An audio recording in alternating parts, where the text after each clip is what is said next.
What else your boy to be? Commercial free hip hop and R&B every hour. It's your boy the P-double-O Pooch Man. Still with the dream in the building. Yeah. Love King. In stores June 29th.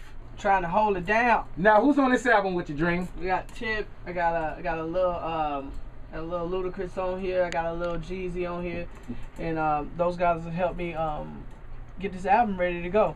You know, I've never been the one for a lot of features.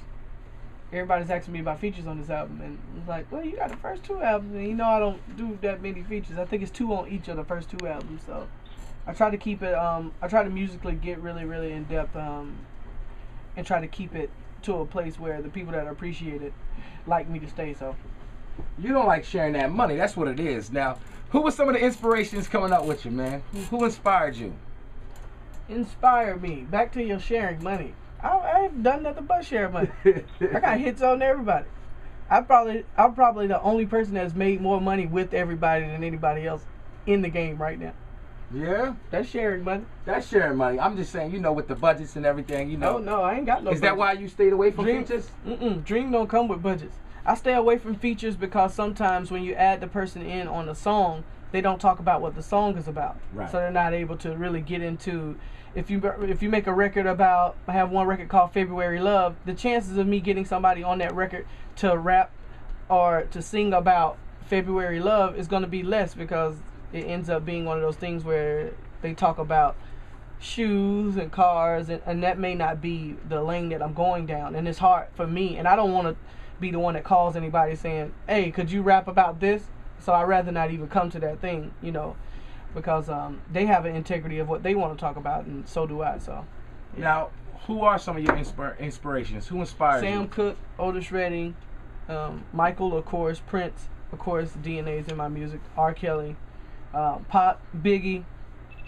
I mean, shoot. I mean, everybody, man. Is you know, I got a lot of whippings to whatever was on my mother's tape, whatever was in my mother's tape deck. Now, speaking of R. Kelly, now you want to work with R. Kelly? Yeah, I've already worked with him a couple times.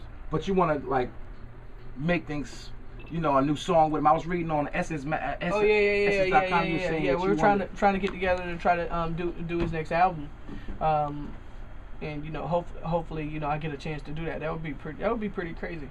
What type of song would you write with R. Kelly?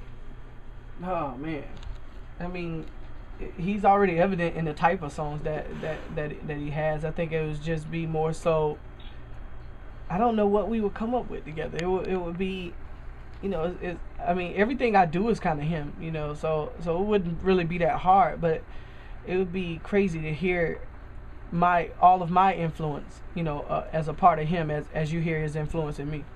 Right. Now, retirement. This album.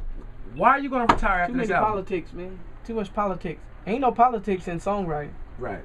Y'all just have to give me my money. The politics, when you're an artist, oh my God.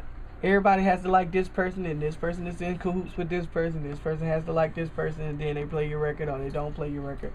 So it turns into this big game where I'm like, oh, I don't think anybody was thinking that I can sit at the house and make $20 million writing records. Right. Versus coming out being an R&B artist, I lose money every time I come out. So, you know, I do it because I love it, but nobody in the political world really either cares about that or haven't figured that out yet. Like, I really don't have to leave the house. One thing with the artist brings the bloggers, the paparazzis, and just a couple weeks ago, you were just in the club having a good time. Jamming.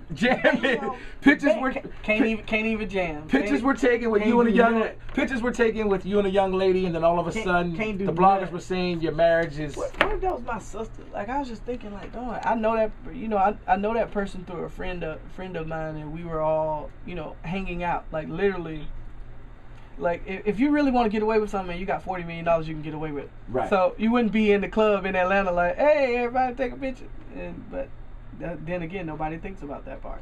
That must have been difficult, though. No, it's not difficult at all. I mean, when you get home, I mean, how does the wife and... It's not difficult to me because I don't entertain something that's either not true or something silly.